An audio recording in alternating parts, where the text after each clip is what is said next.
రేవంత్ సర్కారుపై మూసీ బాధితులు మండిపడ్డారు. జీవితాంతం కష్టపడి సొంతిల్లు కట్టుకుంటే రేవంత్ అనాలోచిత నిర్ణయంతో అంతా రోడ్డున పడ్డామని ఆగ్రహం వ్యక్తం చేశారు. తెలంగాణలో ఈ బుల్డోజర్ రాజ్యమేంటని ప్రశ్నించారు. కాంగ్రెస్ వచ్చింది, కష్టాలు మొదలయ్యాయంటూ ఫైర్ అయ్యారు మూసీ బాధితులు. 35 సంవత్సరాల నుంచి మేము ఇక్కడే ఉంటున్నామన్నా.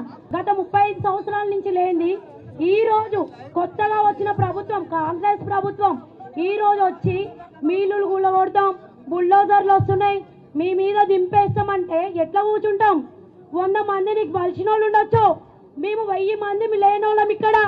మేమేస్తేనే ఈరోజు నువ్వు గద్ద మీద కూర్చున్నావేమో, కానీ మేము తలుచుకుంటే గద్ద మించి దింపుడు ఒక్క నిమిషం కాదు. మాకు అమ్ముంటే ఇక్కడికి వచ్చి ఈ ఎలక్షన్స్ పెట్టండి, అప్పుడు ఎవరిదో చూసుకుందాం. ఆయన ఉంటాడా డబుల్ బెడ్రూమ్లా? ఆయన పెళ్ళం నాన్న బిడ్డను తీసుకొని పోయి ఉన్నాక మేము అందరం పోతాం. హైదరాబాద్ లో ఆయన కోట్లు పడలేవని ఆ కక్షతో చేస్తున్న ప్రణాళిక ఇదే. किसी के पॉकेट में लिए सो नहीं है, किसी का खैरात में लिए सो नहीं है. ये हम लोग अपना पट्टा जमीन खरीद के पैसा लगा के हम लोग जमा करे सो पूरा है. ये आज ही नहीं, रेवंत रेड्डी आके बोलता है कि हमारा बुलडोजर लगा दे, कि हम लोग खाली कर दो, रात में आके हम खाली कर देना, वो कर देना बोल के हमको डरा रहा है. हम डरने वाले नहीं है, समझ गए? हम काला वेंकटेश अन्ना से गुजारिश करे तो है, काला रंगला बोले कि तुम घबराने की डरने की जरूरत नहीं है. इन्होंने आके हमको डराने से हमको डरने वाले घबराने वाले नहीं है.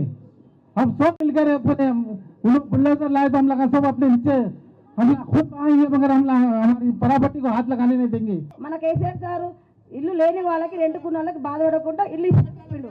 ఇప్పుడు మీరేమంటున్నారు? ఇల్లు తీసి ఇస్తా అంటున్నారు, మా ఇల్లు తీసి ఇస్తా అంటున్నారు. కేసీఆర్ సార్ వాళ్ళు అట్లా ఇల్లు తీసిస్తారు, కట్టలేదు డబల్ బెడ్రూమ్లు. ఇల్లు లేని వాళ్ళకి ఇల్లు ఇస్తారు ఒప్పుకున్నారు, మీరేమో మా ఇల్లు కూర్చి మీరు ఇస్తారు. అదేమన్నా మీకు న్యాయమా? మా ఉసురు మీకు ముడుతుంది, మా కళకళ మీకు ముడుతుంది. నేను చెప్తున్నా, మేము ఎంత బాధ, మేము రాత్రి పగలు తిండి తినకుండా ఒక నెల నుంచి ఎక్కడి నుంచి ఏ బుల్డోజర్ వస్తుందో, ఎక్కడి నుంచి ఎవరు వస్తున్నారో మమ్మల్ని ఇక్కడ నుంచి తీసేస్తే మేము ఎక్కడికి పోవాలి?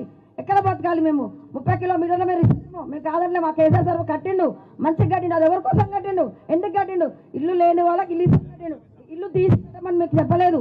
నేను చెప్తున్నాను, ఖబర్దార్ రేవంత్ రెడ్డి గారు, మా ఇళ్ళ జోలి కోసం మేము మర్యాద ఉండదు. నీకు నమస్తే, మా ఇంట్లో జోలికి రావాకండి. ఏం